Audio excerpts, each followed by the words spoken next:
my approach kind of shines and brings together a lot of different concepts, a lot of different methods that I developed, collected, improved, originated, and yeah, it's very, very different stuff than what you're used to seeing. You know what? You would be fucking amazed. I think everyone would be fucking amazed to be inside the villa and see what is going on here. There is just like people are probably imagining, all this aggressiveness and testosterone and whatever. It's like the greatest fun, a bunch of friends on the beach, just having a lot of fun, some great movement sessions, complete calmness. There is no stress whatsoever. There is no watching of fights all day long, and and all this male machoism. And I think a lot of it I can attribute to Conor's coach, John, which is a very bright mind in MMA and brings in a completely different character and way. And I think that that's why I'm also here and aligned with that, because I feel very connected and very complementary to that approach. And I think we're going to have some very interesting times coming up in MMA and in other fields as well, where this kind of a more intelligent, soft, and interesting approach meets the school of hard knocks, but also sometimes the school of broken knocks.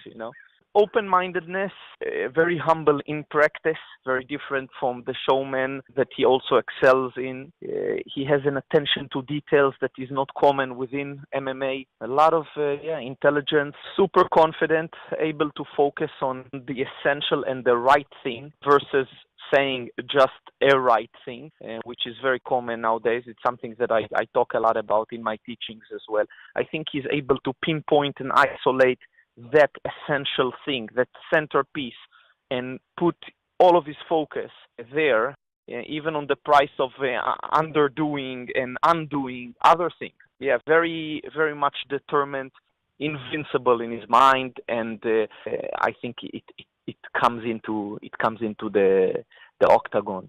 He's just very, very confident. We've been developing a lot of different ways to develop accuracy, timing, footwork, positions, fluidity, softness, speed in the arms. And I use a lot of very simple instruments. I'm a very anti-commercial guy. I don't like gadgets. I don't like overpriced, watered-down technologies. I like the part that is very simple, is approachable, but it takes education. I'm a big proponent of education, and I think that's where we are lacking, and that's what I'm basically bringing to the table. So, yeah, you will see more and more. We've only put some small glimpses of the full scoop of things, and I hope we'll make a point in Saturday. Different ways to react, keeping the nervous system adaptable and able to react to a variety of stimulus. Most fighters just, are used to react to the mitts or used to react to another body. When somebody has a stick in his hand, it changes the whole way that you're moving the body, reacting, and it makes you kind of repattern your movement. So that's another thing that I've been developing and helping the fighters do.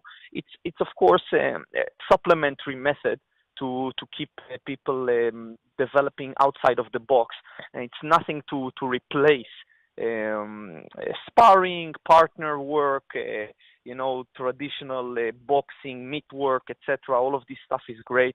And where a lot of people with black and white glasses are missing out on is the extra edge on top of those things that a lot of people are already doing. People just see the showman and misunderstand it. They get a mirror flashed in their face, and their egos get like a huge hit, either by past experiences with similar figures in their lives. So, you see that showman and that cockiness and that expressive piece, and you confuse that with the person, the martial artist, the person that you meet in person. I've seen him being harassed in and out, day in and day out, all hours of the day by people, and always responding very kindly and taking a time to take a photo. In the middle of sessions, standing on a fucking rail, about to you know, having to focus fully and somebody's approaching and asking, and never being rude or acting unkindly, always thanking me for my teachings and taking a point to be so respectful, so honoring the teachings, honoring the teacher. Yeah, just that's what people don't see. And you know what, maybe also it's not something that Conor goes out of his way to show to the general public, but he goes out of his way to show this to his close ones. Yeah, Conor is incredible. Becomes a very good friend as time passes, and I find a lot of similarities between both of us in many ways. Yeah, he's a very different figure. Like all Icelandic, he's eccentric, Summer is here. different, very intelligent. He's all about movement, and me and him are just playing all day long, and he can never get enough of that. I think he's a very yin to the yang of Conor, and that's why they do so well together. And there is a lot of support there. There is a lot of complementary sides there. Yeah, it's good combination, and it is the doing of John Kavanagh, who wisely put these two together. Yeah, I'm very big, on art, next to education, next to the physical practice, and I'm definitely, I've been artistic in my approach from the very get go, and this is something that is inside me. I've been drawing from a young age and painting, and I did capoeira for 15 years, which is a very artistic art form.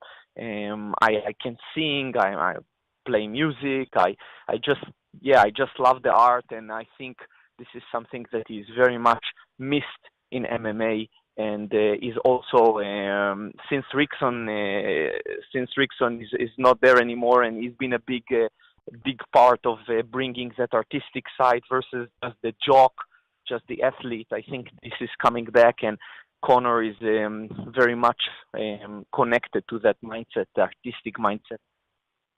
I'm no Nostradamus, and I never bet unless I fight myself. But I am very confident in what is Conor bringing to the table. In the fight game, anything can happen. But yeah, both as a fan, as a friend, as a teacher, I'm